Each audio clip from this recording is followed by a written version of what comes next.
Assalamualaikum warahmatullahi wabarakatuh. Selamat pagi Bunda semuanya. Selamat pagi Bunda hebat di seluruh Indonesia. Jumpa lagi ya dengan Bunda Koi di live IG Paramorina Official. Nah, pagi hari ini kita akan membahas tentang empati ya, MPASI ya. Yang akan dipandu atau ditemenin dengan ahli gizi kita yaitu Mas Wiranto ya dari Dinkes Wonosobo. Beliau juga konsultan gizi ya di Primetime Nutrition. Nanti kita akan invite Mas Wiranto sekitar jam 9-an, mungkin agak lebih dikit. Ini nunggu bunda-bunda dulu juga untuk bergabung ke dalam live kita pada pagi hari ini ya. Nah, tema kita hari ini apa sih? Tema kita adalah tentang MPASI sehat untuk anak cerdas. Nah, memang ketika mempunyai anak sudah masuk usia 6 bulan, itu kan memang butuh banget namanya makanan pendamping air susu ibu atau MPASI ya Bunda ya. Nah, udah tahu belum sih empati yang terbaik, empati yang sehat, yang mendukung kecerdasan anak, kesehatan anak itu apa aja ya gitu. Halo Bunda Arlini, selamat bergabung. Sebentar lagi nanti kita akan ada ahli gizinya ya Bunda ya. Nanti kita akan bahas seputar empati sehat untuk anak cerdas, tentunya persembahan dari Paramorina untuk seluruh Bunda yang ada di Indonesia. Nah, Bunda udah siap belum ya? Yang bertanya boleh banget nanti, mumpung ada ahli gizinya langsung, bunda-bunda bisa langsung tanya juga ya seputar MPASI pada anak kayak gitu. Nah, mulai usia 6 bulan itu kan udah harus dikasih makanan pendamping ya untuk baby ya Bunda ya. Apalagi sampai nanti usia 1 tahun makanannya apa aja gitu kan.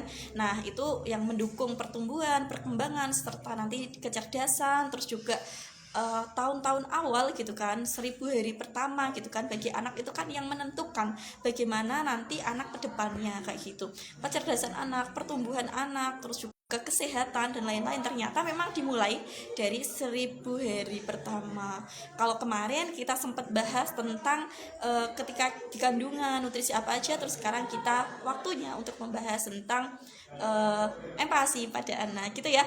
Oke, bentar lagi saya akan invite Mas Wiranto ke dalam live ini. Nanti bunda-bunda semua juga bisa banget share linknya ke bunda-bunda yang lain ya. Nah, ini udah saya invite Mas Wiranto. Bentar lagi beliau akan bergabung. Halo, Halo, selamat pagi Mas Wiranto. halo, selamat pagi. Oh iya, kembali lagi ya kita ya, ketemu lagi ya. Sehat Mas? Alhamdulillah, Sehat sehat-sehat. ya. Sabtu libur kerja ya? Libur, ini juga lagi jalan-jalan nih di Wonosobo bagian atas. Alhamdulillah, enak sekali ya Sabtu libur. Aku masih di kantor ini. Ya, Nyapa aku juga. bunda-bunda nih masih di kantor nih. Halo Bunda, selamat bergabung ya Bunda ya. Oke, bagi bunda-bunda yang baru bergabung mungkin ya, ini kita sudah tergabung sama Mas Wiranto, ahli gizi dari Dinas Wonosobo, Dinas Kesehatan Wonosobo gitu ya. Nah, beliau ini dulu lulusan dari Universitas Negeri Semarang, jurusan Ilmu Gizi dan sudah berlalu lalang ya di mana-mana ngisi acara tentang gizi gitu kan. Kemarin juga sempat bareng ya live TikTok, tapi Ya, temanya tentang stunting gitu kan. Nah, betul. pada pagi hari ini kita menyapa bunda-bunda yang ada di IG kita, yaitu tentang MPASI sehat untuk anak cerdas gitu kan. Karena memang kalau punya anak udah usia 6 bulan gitu kan, memang udah mulai diberikan makanan pendamping ya Mas ya. Jadi ini kita mau ngasih edukasi gitu kan. Kita ngobrol sama bunda-bunda, apa aja sih makanan sehat yang harus diberikan untuk anak-anak, dan juga mungkin makanan-makanan yang seharusnya belum boleh atau disarankan untuk tidak diberikan kepada anak kayak gitu. Sebelumnya saya ucapkan terima kasih dulu ya ke Mas Wiranto karena sudah mau bergabung dalam live kita pada pagi hari ini menyapa bunda-bunda semua yang ada di Indonesia. Oke, tanpa lama-lama ya Mas ya, mungkin bisa langsung dimulai gitu kan. Apa sih MPASI itu sendiri gitu? Dimulai dari pengertian dari MPASI itu sebenarnya apa sih Mas gitu? Oke, MPASI. Jadi MPASI itu kalau ya teman-teman harusnya udah tahu sih ya. Apalagi kalau misalnya Buddha-Buddha nih yang nonton di sini ya. MPASI itu udah jelas makanan pendamping ASI, bukan pengganti ya.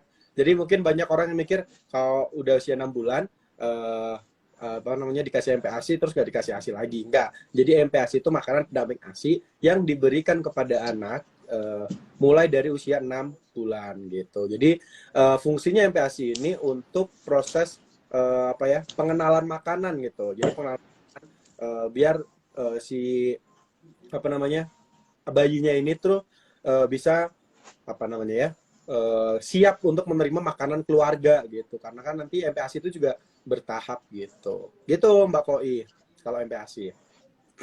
Oke, jadi ternyata bukan pengganti ya. Kadang tuh memang mungkin karena sama-sama P ya, pendamping ternyata bukan pengganti ya bunda-bunda ya. Jadi MPASI, terus itu kan bertahap ya Mas ya. Kalau Ya, mulai dari usia 6 bulan tuh sebaiknya apa aja sih yang diberikan kayak gitu? Apakah langsung kita kasih nasi boleh nggak sih? Atau apa dulu nih yang harus oke. diberikan gitu?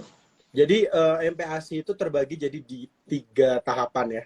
Jadi misalnya MPASI itu ketika bayi di usia 6 sampai 8 bulan itu ada apa namanya makanan yang diberikan, dan itu teksturnya juga berbeda dengan bayi yang di usia 9 sampai 11 bulan sama yang 12 bulan ke atas sampai 2 tahun gitu.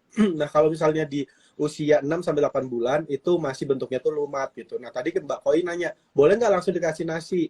Boleh sebenarnya, tapi dalam tekstur yang lembut banget gitu. Jadinya bukan nasi ya gitu. Sama-sama dari beras tapi jadinya bubur. Kayak gitu. Itu kalau misalnya yang usia 6 sampai 8 bulan gitu. Itu makanannya makanan yang lumat gitu. Jadi yang halus banget. Nasi tim juga nasi tim yang halus banget gitu. Jadi eh, jadi bukan nasi tim ya, lebih ke bubur gitu lah sebutannya. Jadi kalau misalnya yang 6 sampai 8 bulan itu lebih baik yang bubur-buburan.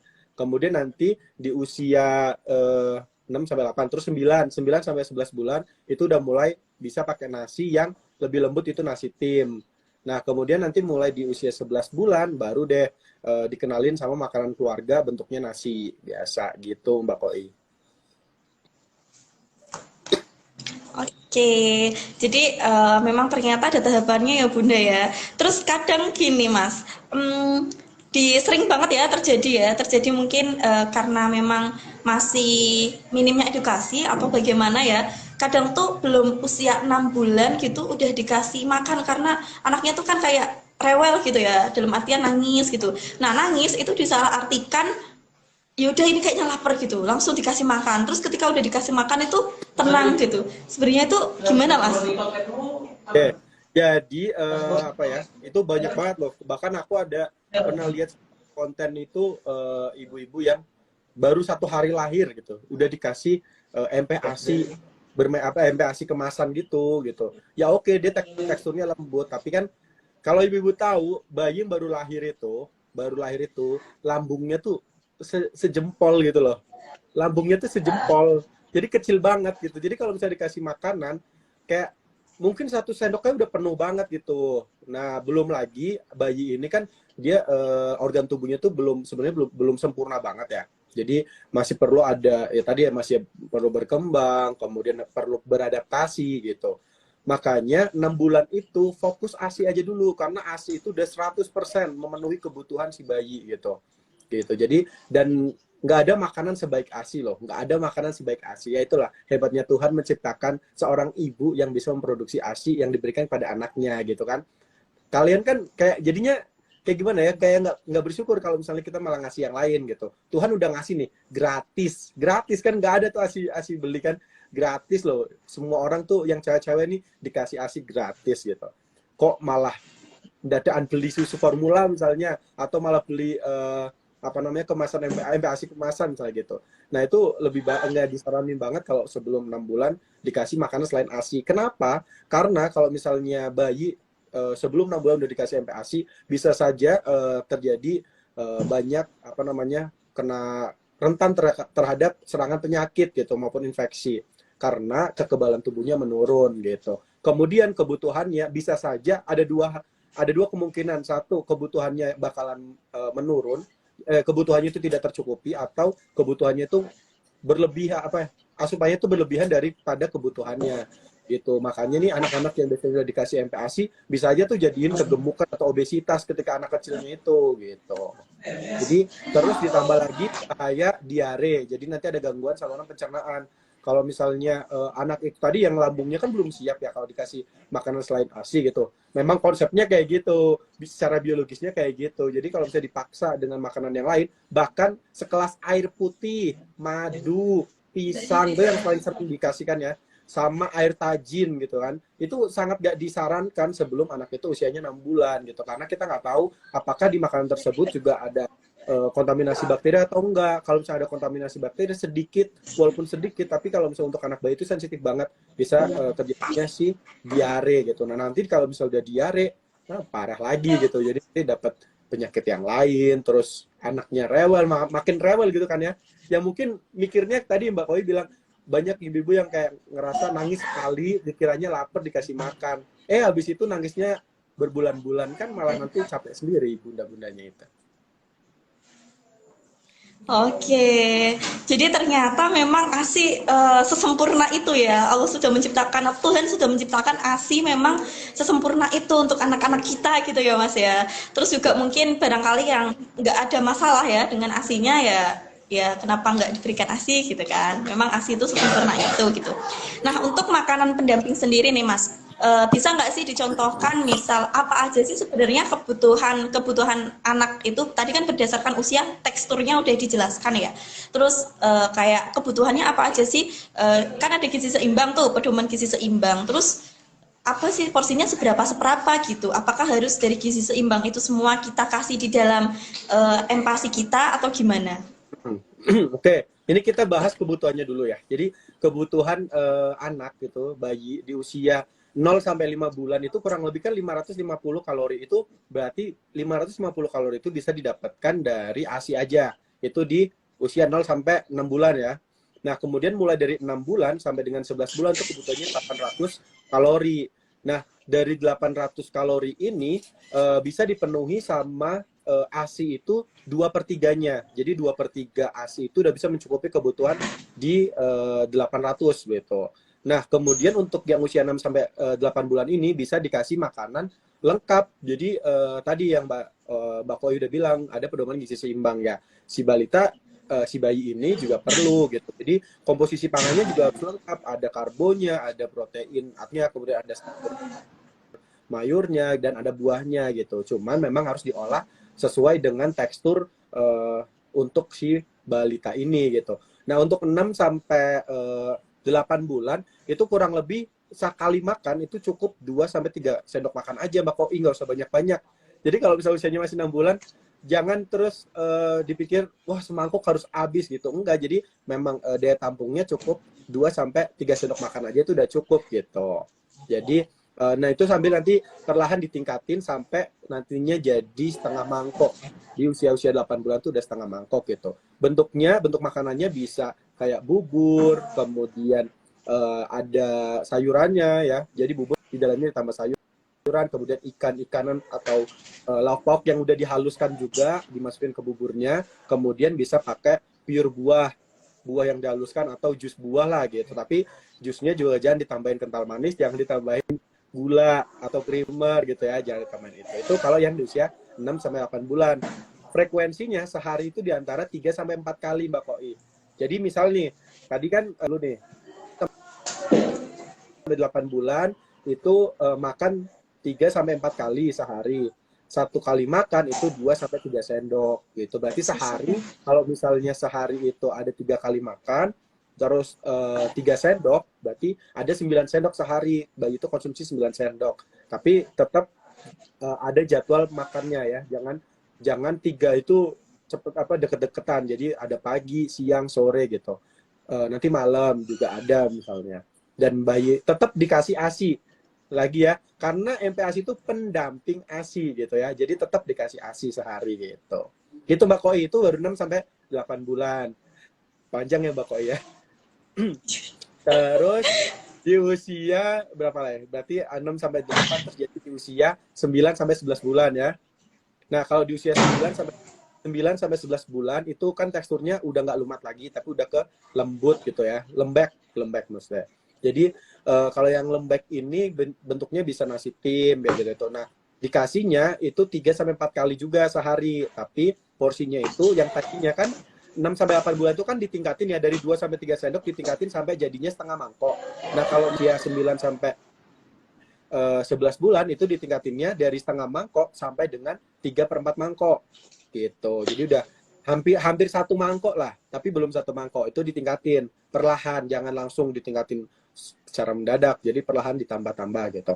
Nah bentuknya bisa kayak nasi tim, tetap nanti ada ikan-ikanannya, atau ayam atau apalah sumber protein hewani maupun nabatinya gitu. Kemudian tetap ada sayurannya, tetap juga dengan buah-buahan. Nah di usia ini juga mungkin bisa makan buah-buah potong yang lembut-lembut atau enggak buah potong yang udah dicincang-cincang kecil-kecil. Nah itu juga bisa sebagai alternatif. Itu di usia 9 sampai 11 bulan. Terus nanti usia 11 bulan sampai seterusnya sampai di usia 2 tahun itu udah mulai pengenalan makan keluarga, pangan keluarga Mbak Koi. Jadi nasi udah bisa dan porsinya udah mulai dari 1 mangkok. Karena kebutuhannya untuk yang di usia 6 sampai 11 tadi ASI-nya itu kenapa meningkat? Karena ASI-nya itu cuma bisa memenuhi itu setengah doang. Setengah dari kebutuhan si bayi. Nah, kalau di usia 11 bulan sampai dengan 2 tahun ASI itu cuma bisa memenuhi 1/3 aja gitu. Jadi kan lebih sedikit lagi ya memenuhinya, makanya porsi makannya itu akan lebih dibanyakin di usia 11 sampai seterusnya sampai usia 2 tahun dan porsi bentuk makannya juga udah bisa pakai bentuk makanan keluarga atau yang lebih padat gitu. Cuman tetap di bawah pengawasan orang tua, jangan kemudian dijorke, bahasa Jawanya tuh dijorke, makan sendirian gitu. Boleh makan sendiri tapi nggak boleh makan sendirian bayi itu ya. Jadi boleh makan sendiri tapi nggak boleh makan sendirian. Karena makan sendiri biar mandiri nanti ke depannya. Tapi sebisa mungkin jangan ditinggal ketika makan, takutnya tersedak atau mungkin kemakan duri misalnya, kan bahaya juga. Gitu Mbak Koi. Oke.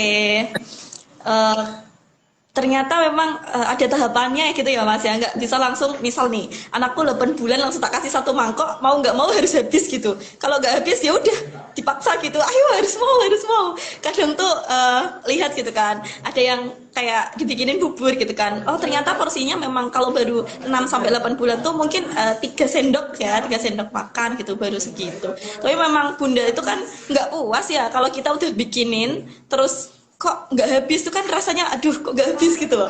Jadi kayak ya udah mau nggak mau itu semakin banyak anak kita makan tuh kayaknya semakin kuat deh gitu, atau biar semakin gembul, biar pertumbuhannya makin cepet apa gimana gitu.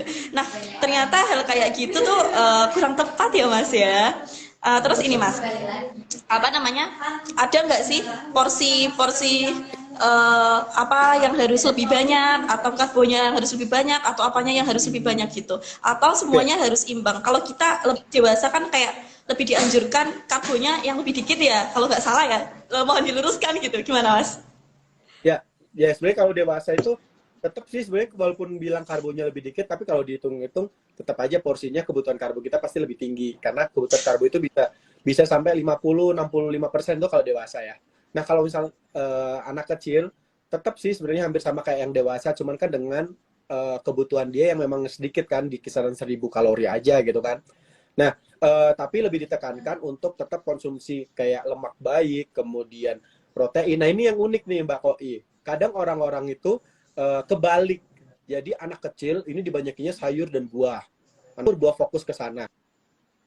Tapi lupa sama protein hewani, kemudian lemak gitu. Sedangkan kalau misalnya orang-orang yang tua, sayur buah pada nggak doyan.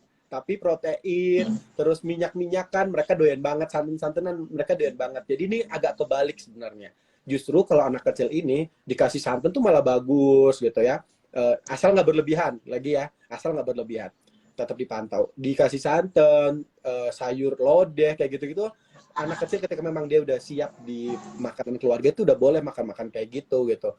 Bukan berarti bukan malah anak kecil dikasihnya sayur bening, terus yang di rumah yang udah gede-gede dikasihnya sayur lodeh, sayur santan misalnya kayak gitu. Nah, ini kayak agak kebalik sih orang-orang zaman sekarang tuh gitu. Jadi sebenarnya untuk karena kan tadi ya, jadi di usia 1000 HPK itu 1000 hari pertama kehidupan, jadi dari bayi itu dalam bentuk janin sampai kemudian di usia 2 tahun itu kan jadi golden period, jadi masa keemasan lah ya, masa keemasan karena di periode itu pertumbuhan otak itu sangat pesat gitu, pertumbuhan otak kemudian pertumbuhan organ tubuhnya juga sangat cepat gitu ya. Nah singkat banget, makanya itu asupan gizi yang memenuhi. Nah, itu bisa dibantu dengan asupan protein yang memadai dan juga lemak baik. Lemak baik itu biasanya banyak dari ikan-ikanan, seafood gitu tuh juga bagus-bagus gitu. Tapi perlu diperhatikan juga apakah anak itu ada alergi atau enggak. Makanya si balita itu perlu banget didatengin ke posyandu, kemudian kontrol ke DSA atau dokter spesialis anak kayak gitu. Itu untuk mengetahui apakah anak ini kondisinya tetap stabil, tetap sehat apa enggak. Kemudian dilakukan imunisasi dasar, udah atau belum gitu. Makanya perlu banget anak kecil tuh jangan kemudian lah anakku kayaknya sehat-sehat aja, udah di rumah aja, nggak usah ikut vaksin, nggak usah ikut imunisasi, nggak usah ikut posyandu dan sebagainya. Padahal itu penting banget. Kalau sampai nggak ikut kan kasihan juga, nggak terpantau kesehatannya gitu. Karena belum tentu orang tua juga paham. Kadang anak yang kelihatan baik-baik ternyata di dalamnya ada sesuatu yang kemudian mungkin nggak, bagi ibu-ibu yang kemudian awam kayak nggak ngerti gitu. Oke, menyinggung dikit nih tentang empati. Ini kan apa ya? Pertumbuhan apa ya namanya? Ini mendukung banget buat pertumbuhan gitu kan, pertumbuhan anak gitu kan. Seberapa ngaruhnya sih empati terhadap nanti jangka panjangnya mungkin ada isu-isu stunting atau menghambat gitu, menghambat pertumbuhan pada anak gitu mas. Di usia-usia awal ini ya, maksudnya di usia yang sebelum 2 tahun ini. Iya. Jadi Katakanlah ngaruh 6 bulan awal sampai 1 tahun gitu. Seberapa penting sih pemberian empati yang bagus ini untuk pertumbuhan anak ke depan kayak gitu. ya. Jadi penting banget Mbak Koi. Karena kan tadi ya aku bilang, jadi ASI itu kan memang makanan terbaik nih. ASI itu makanan terbaik buat balita, buat balita. Tapi di usia 0 sampai 6 bulan gitu. Nah, ketika di usia 6 bulan ke atas itu ASI yang diterima itu cuma bisa memenuhi, nggak secara bertahap, itu berkurang gitu. Kayak misalnya tadi 6 sampai 8 bulan dia cuma memenuhi 3/4. Ya 2/3 kebutuhan. Kemudian di usia 9 bulan sampai 11 bulan dia cuma memenuhi setengah doang. Kemudian habis itu dia memenuhi cuma sepertiga. Nah, kalau nggak dibarengin atau didampingin MPASI, makanan pendamping ASI ini, maka bisa jadi kebutuhan dia nggak optimal, nggak terpenuhi gitu ya, nggak tercukupi. Nah, kalau kebutuhannya nggak tercukupi, masalahnya apa? Masalahnya yang pertama, dia bisa jadi gizi buruk. Gizi buruk itu udah parah banget sih. Gizi kurang dulu. Jadi tahapannya misalnya dia asupannya nggak terpenuhi, jadinya gizi kurang. Atau mungkin kalau misalnya kita lihat dari status gizi yang indeksnya BB/U itu bisa jadi berat badan kurang. Kemudian kalau misalnya itu secara waktu yang cukup lama, jadi kronis gitu ya, itu bisa jadi tadi ya berat badannya sangat kurang, yang awalnya cuma kurang karena terus nggak dipantau, akhirnya nggak dipantau dan nggak ada perbaikan, akhirnya jadi balitanya itu sangat kurang berat badannya dan bisa jadi gizi buruk. Nah, kalau udah gizi buruk, wah, udah tahap yang kemudian harus dirawat loh. Jadi teman-teman yang misalnya nanti punya balita gizi buruk itu harus dirawat. Nanti ada 10 tata laksana dari teman-teman ahli gizi, paham tuh 10 tata laksana. Jadi nanti ada fase-fasenya. Fase anak itu ketika memang harus dirawat dan harus dirawat di rumah sakit gitu. Jadi nanti bisa dirawat jalan itu setelah melewati fase-fase di awal ketika perawatan di rumah sakit. Jadi sebahaya itu. Dan tadi Mbak Koi juga bilang stunting itu juga bisa berpengaruh ke kejadian stunting juga, karena memang salah satu penyebab stunting adalah kekurangan energi secara kronis. Kronis itu kekurangan energi dalam waktu yang kurun waktu yang cukup lama gitu. Oke. Tadi udah bahas banyak nih makanan-makanan apa aja, terus juga yang disarankan mungkin buat empati apa aja gitu. Terus ada nggak sih mas sebenarnya kayak makanan yang mungkin kurang disarankan atau sebaiknya nggak deh, jangan diberikan ke balita gitu, apalagi di usia-usia yang masih tadi ya golden period ya, kayak masa-masa keemasan gitu kan. Apa aja sih, ada nggak sih makanan yang perlu dihindari atau sebaiknya jangan diberikan ke balita kayak gitu? Oke, banyak sebenarnya. Tapi ini aku lupa nih ngasih tahu. Jadi tadi kan yang aku bilang MPASI itu kan yang 3 sampai 4 kali makan ya sehari ya. Dan jangan lupa dikasih selingan, Mbak Koi, aku lupa. Jadi mulai dari usia 6 bulan itu juga udah dikasih selingan. Jadi sehari itu ada 2 selingan. Jadi misalnya makan pagi, makan siang, makan malam, antara makan pagi sama makan siang ada selingan. Antara makan siang sama makan malam ada selingan kayak gitu. Jadi ada selingan ya. Nah, itu aku lupa ngasih tahu. Nah, terus makanan yang nggak dianjurkan diberikan kepada si bayi itu, khususnya yang belum usia 1 tahun ya, itu kayak madu, itu nggak dianjurkan. Kemudian, tapi setelah usia 1 tahun boleh dikenalin, tapi kalau sebelum itu tidak dianjurkan.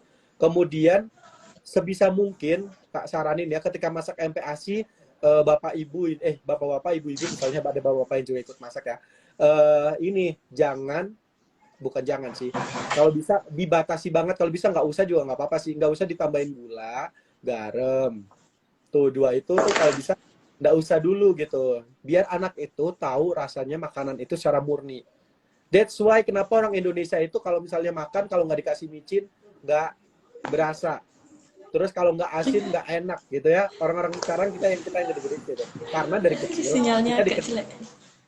karena kita dikenalinnya dengan asin banget, makanan yang manis banget tuh dari kecil gitu. Tapi kalau misalnya kita dari kecil dikenalin makanan asinnya, jadi sayur makanan asinnya, itu nanti anak itu jadi tahu. Jadi besok ketika ditambah garam, tambah gula juga akhirnya nggak berlebihan gitu. Jadi untuk kedepannya, jadi kayak investasi masa depan lah ya gitu. Kemudian untuk apalagi ya, yang perlu dibatasi lagi, yang buah-buah atau makanan-makanan yang tajam-tajam banget. Maksudnya tajam-tajam itu bumbunya itu tajam. Jadi kayak misalnya durian. Durian itu kalau belum 1 tahun, kalau bisa jangan dikenalin dulu. Kemudian kalau misalnya bumbu-bumbu yang tajam tuh kayak ketumbar, terus kayak lada, kayak gitu, jahe gitu. Kalau bisa sebelum usia 1 tahun jangan langsung dikenalin itu gitu. Itu takutnya memang saluran pencernaannya itu belum stabil, akhirnya nanti malah ganggu pencernaannya si bayi itu gitu. Sama apa? Mungkin itu sih itu dulu. Aku tadi ada hal yang perlu aku sampaikan kok aku lupa. Lupa. Oke, terus ini kalau udah 1 tahun biasanya kan udah pinter atau udah mengerti minta jajan gitu ya ke warung gitu kan, ikut bundanya, ikut ayahnya gitu kan, beli apa gitu. Oh ternyata ada ini loh, ada coklat-coklatan atau ada ciki-cikian, kerupuk-kerupuk. Nah, gimana sih sebaiknya untuk apa ya?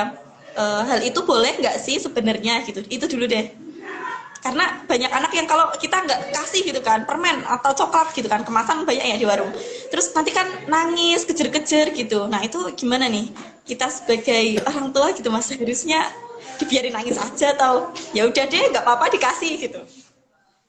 Jadi gini, jadi makanya tadi perlu banget anak itu dikenali dengan makanan-makanan keluarga yang memang udah lebih sehat gitu. Jadi ketika anak minta sesuatu, kita iming-imingi, loh lebih enak itu loh, lebih enak yang di rumah, rasain apa misalnya di rumah ada buah semangka misalnya, lebih enak semangka loh daripada ini gitu. Tapi misalnya anaknya pengen nyicip, bener-bener pengen nyicip dan ini ya boleh dikenalin secara, yang penting jangan berlebihan dan harus dipantau gitu ya, harus dipantau. Jadi itu diajarkan biar nggak ketagihan salah satu makanan aja. Jadi kalau bisa anak itu tetap, karena kedua gizi seimbang itu adalah makan-makan yang beragam. Jadi jangan cuma berpatokan satu makanan. Kalau dia suka permen terus dibeliin permen tiap hari, jangan juga gitu. Dan orang tua juga harus aware ke hal tersebut gitu. Jadi jangan kemudian karena anaknya suka permen dikasihnya permen tiap hari gitu. Nah harusnya ya tadi kalau bisa dikenali dengan makan makanan yang lebih fresh, yang lebih sehat ya gitu. Kemudian oh ya Mbak, oh ya aku ingat jadinya. Proses pengenalan makanan kepada anak itu nggak instan. Makanya nih ibu-ibu, budak-budak yang ada di rumah, itu perlu sabar banget ya. Perlu sabar banget, karena anak ketika dikasih wortel misalnya, dikasih wortel, terus dia melepeh, bukan berarti anak itu nggak suka. Ya, ini perlu diketahui, perlu diingat-ingat, perlu ditekenin ya. Ketika anak dikasih makanan apapun, misalnya kayak sayuran-sayuran gitu, kemudian dia melepeh, itu bukan berarti dia nggak suka. Tapi dia belum kenal sama makanan ini karena itu baru pertama kali kan. Ya kayak Mbak Koi misalnya nih, aku punya makanan sesuatu baru nih, nggak pernah orang tuh nggak ada yang bikin, terus aku kasih tahu Mbak Koi, Koi ini coba dimakan gitu. Terus ketika dimakan Mbak Koi kayak, apaan ini rasanya aneh gitu, manis enggak kayak gitu kan. Nah akhirnya Mbak Koi ngelepeh, tapi bukan berarti Mbak Koi nggak suka, tapi waktu itu karena Mbak Koi belum kenal sama makanan itu. Makanya anak-anak juga gitu. Bahkan ada beberapa penelitian yang menyebutkan kalau pengenalan makanan kepada bayi itu tahapannya itu antara 15 sampai 20 kali baru anak itu tahu anak itu suka atau enggak. Gitu. Jadi harus sabar, dicoba terus sampai kira-kira 15 sampai 20 kali baru anak itu nanti akhirnya mau menerima atau enggak menerima. Gitu. Tapi kalau baru sekali terus melepeh itu bukan berarti enggak mau. Makanya nih kadang ya Mbak Koi banyak banget ibu-ibu terus yang di rumah tuh yang bilang kayak, aku tuh udah mau ngasih sayur tapi anaknya nggak mau makan sayur gitu. Padahal ya tadi anak itu karena belum kenal. karena belum kenal terus akhirnya dikira nggak suka, akhirnya lama-lama nggak pernah dikasih, ya akhirnya beneran nggak suka jadinya gitu Mbak Koi. Iya, berarti memang menjadi orang tua itu memang ini ya, pelajaran untuk sabarnya luar biasa gitu ya. Ternyata sampai 15 sampai 20 kali percobaan loh baru oh ya baru bisa mungkin kalau memang nggak mau gitu. Oh ya baru dikatakan oh ya dia memang nggak suka. Tapi mungkin baru sekali dua kali gitu kan terus dilepeh gitu kan aneh ya kayak mungkin kita sendiri lah orang dewasa kalau dikasih rasa yang asing di mulut itu kan ih ini rasa apa gitu ya.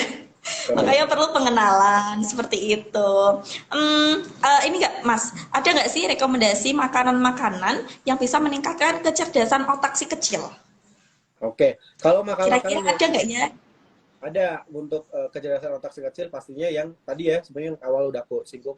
Jadi yang memang proteinnya cukup tinggi dan biasanya untuk pertumbuhan otak itu salah satunya dari omega 3 kayak gitu DHA. Nah, eh, yang mungkin kalau misalnya anak kecil mau minum suplemen itu it's okay sih sebenarnya boleh-boleh aja asalkan tidak berlebihan juga. Dan saya kalau aku lihat di lapangan porsi untuk suplemen-suplemen yang nanti ditambahin misalkan ada suplemen ditambahin di atas makanannya gitu itu bisa ningkatin kandungan omega 3-nya kayak gitu-gitu. Nah, mungkin teman-teman juga bisa itu. Kalau memang yang dapat yang murni, itu tadi yang dari makan-makannya ada di laut, kemudian dari sayuran dan buah-buahan itu juga membantu gitu, sumber vitamin dan mineralnya. Gitu Mbak Koi. Singkatnya kayak gitu. Berarti semua anak boleh ya makan kayak seafood-seafoodan gitu atau gimana, Mas? Boleh. Tadi, jadi di usia 11 bulan itu udah mulai bisa dikenalin. Jadi sifat-sifatnya tuh bisa dikenalin. Cuman jangan terlalu banyak. Jadi ngenalin dia tuh sedikit-sedikit. Karena takutnya, tadi Mbak Koi, takutnya anak itu punya alergi. Gitu. Kita kan nggak tahu nih, karena makanan-makanan yang ada protein itu punya sifat alergen. Kayak termasuk susu. Susu formula, susu sapi gitu kan mereka juga apa namanya punya sifat alergen ya. Kalau di susu misalnya karena ada laktosanya, kemudian anak-anak itu bisa ternyata dalam tubuh dia ada intoleran laktosa gitu, jadi nggak siap atau nggak mau nerima laktosa gitu. Makanya perlu kalau bikin ke anak jangan langsung misalnya ya ikan langsung segelondong satu ikan, jangan gitu juga gitu ya. Jadi sedikit-sedikit gitu. Jadi dilihat apakah anak kemudian siap menerima ataukah ada alergi atau enggak. Kalau ada alergi langsung dibawa ke DSA, dokter spesialis anak, nanti biar dikasih tahu terapinya apa gitu. Apakah nanti ada terapi farmakologi atau terapi yang lain gitu ya. Jadi memang perlu banget kalau misalnya memang ketika pengenalan terus ada gangguan atau ada refleks, ada apa ya efek ketika dikasih makanan suatu makanan, ya anak itu nanti kondisinya kayak gimana, kalau memang berbahaya segera konsultasikan ke dokter spesialis anak gitu. Oke, jadi memang ini ya sesuai porsinya ya. Benar. Terus ini pernah ada yang ini mitos atau fakta ya Mas ya. Hmm. Saya juga penasaran gitu. Ada yang bilang bahwasanya anak kecil atau balita kita itu jangan dikasih yang kayak es-esan dalam artian misal nih anak tuh kan susah banget mau makan buah, makanya dibuat kayak es krim gitu, katakanlah dibukukan gitu, atau udah di blender terus dibuat es krim lah intinya kayak gitu. Terus itu bisa menyebabkan obesitas gitu, kebanyakan makan yang es-es atau dingin. Itu mitos atau fakta ya? Oke, kalau dinginnya itu nggak bakalan bikin gemuk. Jadi suhu makan itu nggak bakalan bikin kita jadi tambah gemuk atau tambah kurus dan sebagainya gitu ya. Jadi yang bikin gemuk adalah es krim itu kemudian kandungan gulanya tinggi gitu. Terus jus, nah ini nanti penting juga nanti aku sampaikan lah masalah jus. Misalnya bikin jus tapi apa namanya ditambahin kental manis, creamer, gula pasir, gula cair kayak gitu-gitu ya. Nah itu yang bikin gemuk itu sebenarnya di situnya, bukan buah yang kemudian dinginin atau buah di jus terus didinginin akhirnya jadi bikin gemuk, tapi bukan karena dinginnya, tapi karena penambahan gulanya itu tadi atau penambahan topping yang lain gitu. Kadang yang nggak kelihatan tuh bakoi topping.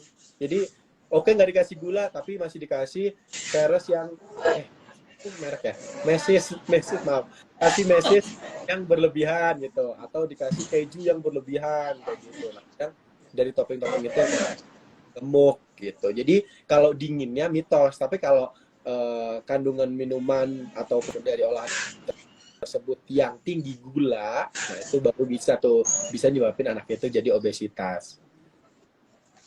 Oh, ya. Ternyata dari gulanya ya, bukan karena dinginnya gitu. Karena memang banyak banget kayak jangan banyakkan kasih es, anak jangan kasih es gitu. Nanti gemuk atau obesitas gitu. Terus ada Ada juga yang kayak misal mungkin apa ya, berat badannya kan masih kayak dilihat biasa aja, nggak gembul gitu kan. Kadang kita tuh suka atau seneng banget ketika melihat anak kita tuh gembul gitu, pipinya cabi-cabi gitu kan, lucu gitu ya. Terus udah dikasih banyak-banyak es biar bisa cabi, biar bisa gembul, tuh lucu gitu. Oh ternyata Nah, itu. mitos kayak Iya, gitu. nah itu Oke deh. Terus juga kasih ini dong mas, tips and triknya gitu kan, untuk ini, untuk apa namanya, untuk bunda-bunda yang sekarang gitu kan sedang apa namanya, mendampingi anak untuk memberikan MPASI. oke. Oke Mbak Koi. Jadi tadi ya sebelumnya sebelum aku ngasih tips jadi mungkin ini sebagai pencerahan juga buat bunda-bunda yang kemudian nonton. Jadi anak sehat itu bukan terlihat dari pipi yang gembul gitu ya. Anak sehat itu terlihat dari kondisi sehat yang paripurna, mulai dari status gizinya, kemudian kondisi-kondisi kesehatannya, mulai dari apakah ada riwayat penyakit atau enggak gitu. Jadi kalau dia gembul masih dalam status gizi ideal masih oke. Tapi kalau dia gembul dan gemuk, kadang ada yang gemuk banget gitu ya, dilihatnya tuh lucu gitu. Bahkan di konten-konten TikTok gitu ya, banyak video anak kecil yang gemuk.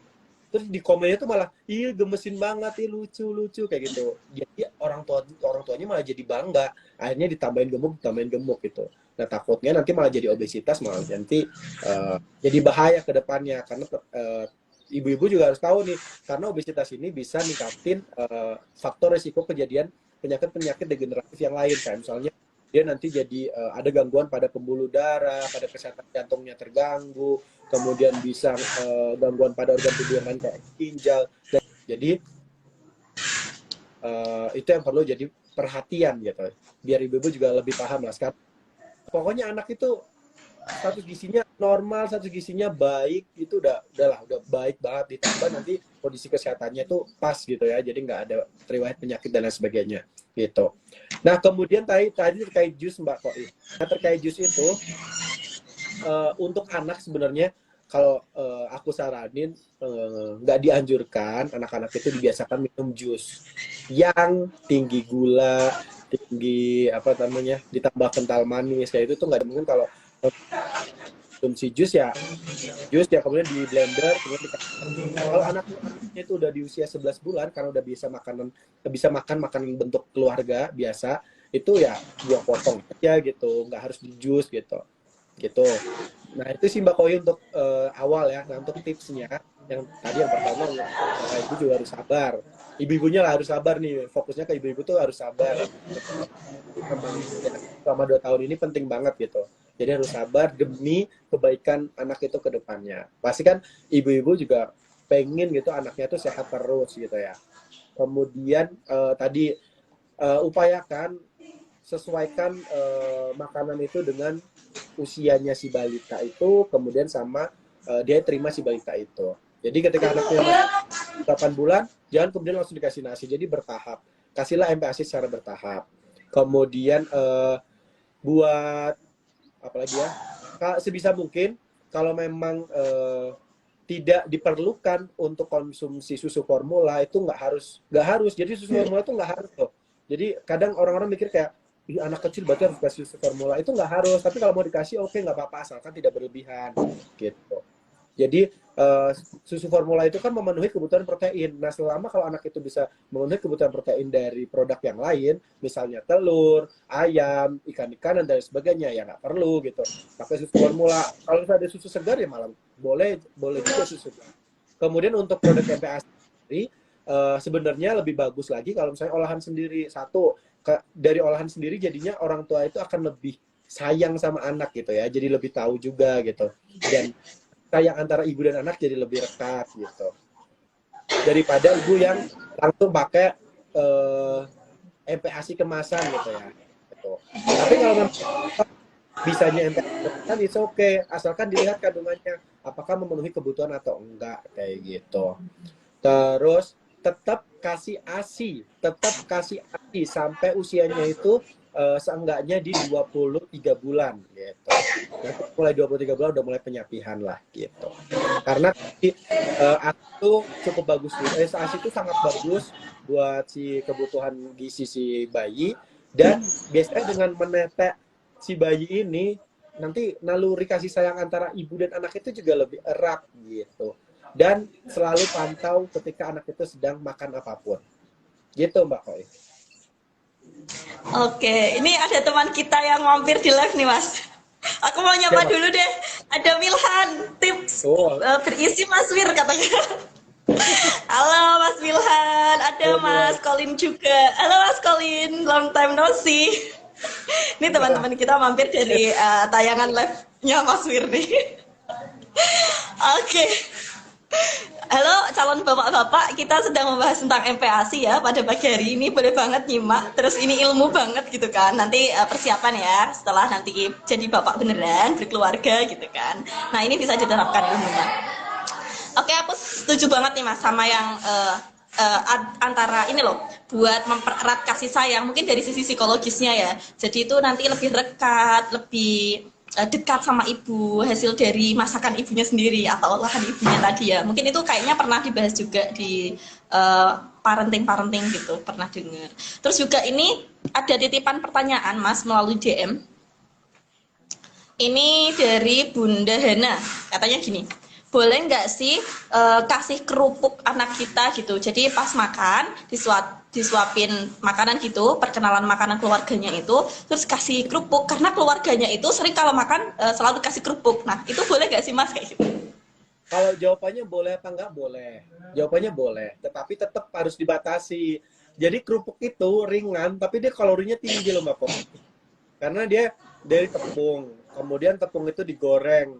Nah, daya ikat tepung ke minyak itu sangat kuat, makanya satu kerupuk itu bisa kalorinya tuh bisa hampir porsi nasi gitu ya. Tergantung kerupuknya kayak jenis apaan sih. Tapi ada misalnya kerupuk yang gede yang putih itu dia bisa hampir 100 kalorian gitu. Jadi itu perlu dibatasi lah gitu. Kalau kita boleh, bisa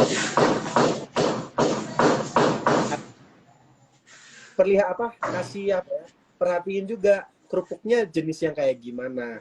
Kadang kan ada kerupuk tadi yang ada udang-udangan, siapa tahu anaknya alergi udang gitu. Ada kerupuk yang bentuknya tak agak tajam, nah siapa mulut si bayi ini nanti terluka gara-gara si kerupuk ini gitu. Jadi kalau dari segi gizinya memang kerupuk ini tinggi kalori banget ya, dan minim zat gizi. Jadi di sana tuh ya kebanyakan cuma lemak sama karbo doang gitu. Jadi dia tinggi kalori tapi dia nggak tinggi zat gizi, cuma dua jenis misalnya, yang lainnya tuh minim banget gitu. Makanya sebenarnya nggak dianjurkan, tapi kalau dibilang boleh boleh, tapi tidak dianjurkan. Gitu Mbak Koi. Oke, gitu ya Bunda-bunda ya. Bunda Hana, semoga menjawab ya Bun ya. Nah, memang kerupuk itu kan kayak kita tuh nggak afdol gitu ya sebagai orang Indonesia makan tanpa kerupuk gitu kan. Itu kayak pelengkap gitu loh. Emang enak banget kan makan kerupuk. Nasi goreng pakai kerupuk, bakso pakai kerupuk, pecel pakai kerupuk, dan apapun lah gitu kan. Pakai Nah, kerupuk tuh emang enak banget. Oh, ternyata gimana Mas? nah Jadi anak nggak boleh ya? Mm-mm. dibiasakan dari kecil. Kenapa kita ngerasa kerupuk itu sebagai pelengkap? Karena kita dari kecil dibiasain kayak gitu. Tapi kalau anak kecil nanti ya, misalnya kita punya anak, kita biasain kalau makan apapun nggak harus pakai kerupuk. It's okay aja, kayak misalnya aku alhamdulillah sekarang ya, dan dari dulu sebenarnya aku nggak begitu suka kerupuk gitu ya. Jadi kalau misalnya bahkan kayak misalnya nasi goreng itu dapat kerupuknya, kadang nggak aku makan gitu. Jadi karena memang menurut aku biasa aja ada kerupuk ya biasa, nggak ada kerupuk juga biasa gitu. Jadi memang harus dibiasakan dari kecil. Anak itu jangan sering-sering dikasih kerupuk, karena kalau udah dari kecil dibiasain makan kerupuk, makan yang asin-asin, makan yang manis-manis, akhirnya gedenya ya bakalan kayak gitu gitu. Karena gini Mbak Koi, banyak orang yang bilang karena orang tuanya gemuk, jadi anaknya ikutan gemuk. Banyak yang bilang kayak gitu. Padahal banyak penelitian menyebutkan kalau faktor genetik itu di kisaran 5-20% aja berpengaruhnya. Kan dikit banget nih. Berarti berpeluang 80% harusnya berpeluang anak ini nggak gemuk dong. Gitu. Tetapi kadang ini yang menurun bukan faktor genetiknya doang, tapi kebiasaan makannya. Karena di rumah orang tuanya makan kerupuk, anaknya ikut makan kerupuk. di rumah orang tuanya makan sate, anaknya makan sate. Di rumah orang tuanya makan martabak manis nih, Ikut. ibunya makan, akhirnya anaknya dikasih. Jadi kan kebiasaan makannya nih makan yang kemudian tadi misalnya yang sate dengan bumbu kacang yang kecapnya banyak banget. Kemudian nanti satenya bakaran juga nggak baik juga misalnya. Jadi kebiasaan makan ini yang kemudian menurun, bukan faktor genetiknya, jadi bukan faktor keturunannya, tapi faktor makanan yang menurun ke warisan makanan itu yang kemudian nanti jadi kebiasaan makan si anak, gitu Mbak Koi. Oke, pola hidup, pola makan ya, memang yang sangat berpengaruh ternyata. Oh, dari genetik sama peluang iya sama enggaknya, banyak kan enggak, tapi kenapa ya? Iya ya. Saya juga baru, oh iya ya, gitu. Kan di masyarakat seringkali, oh iya, ini bapaknya gemuk, makanya anaknya gemuk, ibunya gemuk, makanya anaknya gemuk, nah, nurun gitu. Oh ternyata, oh, kalau kita bisa menjaga pola makan dan pola hidup, ternyata memang enggak gitu ya Mas ya. Wah, ilmu baru lagi nih buat kita semua nih. Oke, satu lagi, ada titipan lagi. Ini dari Bunda Ayu. Bunda Ayu tanya Mas, tadi kan Mas Wiranto bilang ini kan kayak jangan dikasih gula, garam dulu gitu kan. Kalau bisa rasa makanan asli gitu. Nah, ada yang bilang kayak gini, anak itu bisa terkena resiko ya, bisa beresiko terkena hipertensi gitu kan. Hipertensi sekarang kan nggak di usia tua aja gitu. Nah, bisa nggak sih hipertensi pada anak muda saat ini, usia muda itu karena dari kecil dikasih udah makanan yang asin-asin kayak gitu. Itu sebenarnya iya atau enggak, Mas? Atau gimana nih Iya, tanggapannya? jawabannya iya. Jawabannya iya.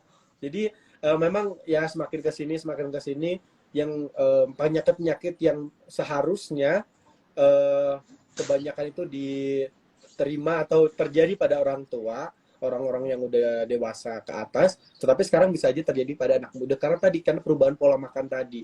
Jadi memang asupan natrium yang tinggi itu bisa meningkatkan tekanan darah gitu. Nah kalau tekanan darahnya meningkatnya cuma sekali, it's okay. Tapi kalau misalnya karena dia makannya asinnya terus menerus, akhirnya tekanan darahnya tuh naik terus, akhirnya dia bisa jadi hipertensi gitu. Jadi bisa anak kecil itu anak muda bahkan ya bisa terjadi si hipertensi. Makanya yang tadi aku bilang, sebisa mungkin anak kecil ini jangan terlalu sering dikenalin sama yang asin-asin gitu. Yang asin-asin, yang manis-manis itu jangan terlalu sering dikenalin gitu. Boleh mengenalin sekali tapi jangan terlalu sering.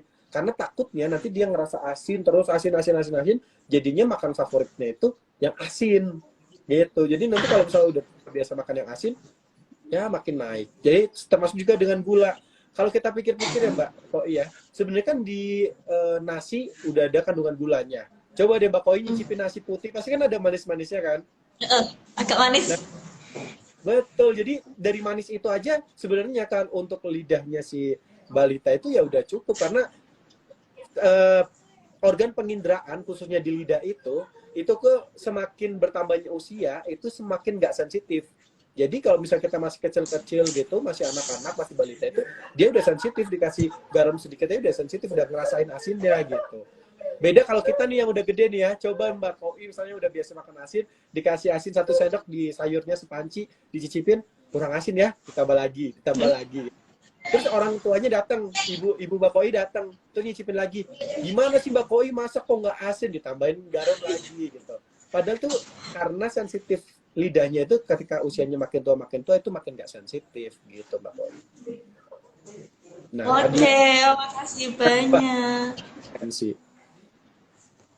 Banyak banget ya hari ini yang kita bahas dan memang banyak juga ternyata mitos-mitos yang masih bertebaran di luar sana gitu ya tentang empati, tentang anak gitu kan. Dan ternyata kayak program apa ya Mas ya, program Posyandu itu sebenarnya ada juga nggak sih kayak ada edukasinya tentang empati atau memang tugas Bunda sendiri yang nyari? Enggak, jadi di Posyandu itu biasanya sebulan sekali itu ada kegiatan sebulan sekali atau 3 bulan sekali lah gitu. Masing-masing posyandu ada jadwalnya masing-masing. Tapi itu ada yang namanya kelas balita, kelas ibu balita. Kemudian ada yang namanya kelas ibu hamil. Dan itu jadi biasanya 2 itu sih. Jadi kegiatan posyandunya untuk pengukuran dan catatan. Kemudian ada kelas ibu balita dan ada kelas bumil, ibu hamil gitu. Kelas ibu hamil ya bahas terkait kondisi ibu hamil kayak gimana, nanti diajarin sama bidan sama ahli gizi biasanya. Kemudian kelas ibu balita. Nah itu nanti cara ngerawat balita itu gimana, ngelihat perkembangan balita gimana, terus imunisasi pada balita itu apa aja kayak gitu. Jadi ada programnya sebenarnya di Posyandu. Tapi kan kembali lagi, kalau di Posyandu kan kayak kegiatan itu nggak tiap hari ya. Jadi bisa kayak sebulan sekali atau 2 bulan sekali untuk yang kegiatan kelas ibu balitanya lah kayak gitu-gitu. Kan ini nanti takutnya terlambat ya, ibu-ibu belum dapat materinya, anaknya udah terlanjur ini lagi berkembang, takutnya nanti gimana-gimana, makanya ya lebih baik lagi ibu-ibunya tuh cari informasi, belajar lah dari sana dari sini. Sekarang kan banyak ya, informasi bisa diakses dari mana aja, tapi perlu hati-hati juga, jangan mudah tercemar sama informasi yang kurang benar gitu. Kalaupun apa namanya ya, searching di Google gitu, kalau bisa cari sumber-sumber yang memang lebih kredibel gitu, lebih terpercaya lah. Misalnya website ya website. Aku nggak menyarankan untuk mengakses website media massa. Jadi kadang media massa juga menurut aku ada beberapa hal yang kemudian kayak kurang relevan juga gitu. Lebih baik ke website yang jelas, kayak misalnya Kemenkes. Kemenkes itu websitenya ada dan bisa tuh diakses untuk belajar belajar untuk ngerawat si balita dan sebagainya, itu ada tuh di Kemenkes kayak gitu. Atau enggak mungkin ya sekarang kan ada kayak halo dokter, terus apalagi lah pokoknya yang dokter gitu lah ya. Nah itu ada, terus aligisi.id itu juga ada gitu, terus Gizi Nusantara itu juga ada. Jadi website yang jelas apa namanya sumbernya. Bukan kalau media massa, aku nggak menyarankan sih, kayak informasi dari situ tuh bisa jadi kurang relevan lah gitu. Atau kalau Bunda mungkin pengen konsultasi ya tentang gizi, bisa banget ya ke Mas Wiranto ya. Di apa Mas lembaganya namanya? Ke aku bisa ke Prime Nutrition Consulting. Jadi follow aja Instagramku, DM aja Instagramku, atau enggak cek aja deh di Instagramku yang di bagian tandai itu nanti ada leaflet kayak konsultasi gizi secara online gitu. Nanti ada cara-caranya, nanti di sini dikasih tahu. Atau enggak mungkin para Morina juga kayaknya sering ngasih edukasi juga kan gitu. Dan Ada tips-tips ya. teman-teman dari para juga nggak kasih edukasi juga sumbernya juga sumber yang memang kredibel gitu. Nah mungkin bisa tuh cari simpelnya dari Instagram pihak-pihak yang memang udah jelas gitu, bertanggung jawab. Ya. Oke, mungkin udah hampir 1 jam ya. Ternyata nggak kerasa, Ya, asik banget kalau ngobrolin tentang anak, tentang parenting, tentang dunia kesehatan ini, khususnya gizi gitu ya. Oh ternyata asik banget. Apalagi kita yang memang relate ya di kehidupan itu kan. Oh iya ini ke aku banget gitu ya. Oh ya buat persiapan ke depan gitu. Bapaknya Iya, udah siap ya, Bang? doakan ya, Amin, amin. doakan lah ya. Jadi bunda-bunda mungkin ini ya Mas Wiranto udah ada calon belum ini? Mungkin ada bunda-bunda juga yang wah ini menantu idaman banget nih. Lama saya Anak-anak gizi. Ah, Oke Mas Wiranto punya TikTok juga ya, bisa di follow juga gitu kan. Nama TikToknya sama nggak sih Mas sama nama IG-nya? sama dengan nama Instagram. Sama ya. Oke. Edukasi khususnya buat ibu-ibu hamil, ibu-ibu menyusui, ibu yang punya balita, biasanya aku juga share itu. Dan ya pokoknya tentang gizi lah, pergizian, dunia pergizian tuh ada di TikTokku.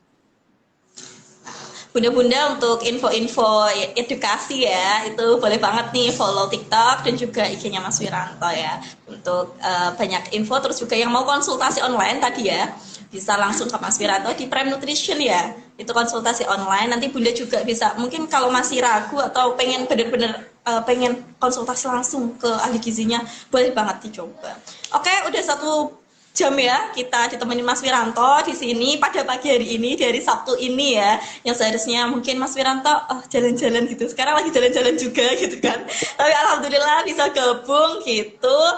Makasih banyak ya Mas ya atas sharingnya pada pagi hari ini, semoga bunda-bunda semua bisa mempraktekkan gitu kan ilmunya, sharingnya bermanfaat buat kita semua, dan live-nya kan bakal kita save ya, jadi bunda-bunda tenang aja yang tadi ketinggalan atau baru bergabung sekarang gitu, atau belum sempat bergabung karena ada kesibukan, bisa ditonton ulang gitu ya. Jangan lupa di follow para Morina dan juga Mas Wirantonya. Semoga ke depan kita bisa kolaborasi lagi dan juga memberikan edukasi ya buat bunda-bunda bunda tentunya mengenai tentang gizi dan juga dunia anak kayak gitu. Dari saya terima kasih banyak Mas Wiranto, bisa dilanjutkan kegiatan selanjutnya. Ya, terima kasih kembali Mbak Koi. Maaf ya kalau ada salah kata. Sampai jumpa di lain kesempatan. Assalamualaikum warahmatullahi wabarakatuh. Waalaikumsalam warahmatullahi wabarakatuh. Oke, bunda-bunda udah selesai ya. Alhamdulillah sama sesi sama Mas Wirantonya. Beliau memang ahli gizi di Dinas Kesehatan Wonosobo dan juga konsultan gizi online di Time Nutrition. Tadi ya, kita tadi sudah selesai membahas tentang MPASI sehat untuk anak cerdas. Nah, untuk bunda-bunda ya, nanti bisa ditonton ulang sambil dicatat juga mungkin materinya apa aja tadi tentang MPASI untuk anak cerdas gitu kan, apa aja yang boleh dan mungkin yang harus hindari gitu kan. Nah, nanti bisa ditonton ulang, akan kita save live-nya pada pagi hari ini. Oke bunda-bunda, terima kasih, see you next live gitu kan. Selamat berjumpa lagi nanti dengan saya tentunya ataupun dengan bunda-bunda Mori, para Morina yang lain gitu kan. Nantikan juga banyak kegiatan kita ke depan yang tentunya memang bermanfaat untuk bunda dan kita semua, untuk anak juga ya tentunya ya. Jangan lupa follow IG kita, follow dulu, nanti infonya kita akan share di sana.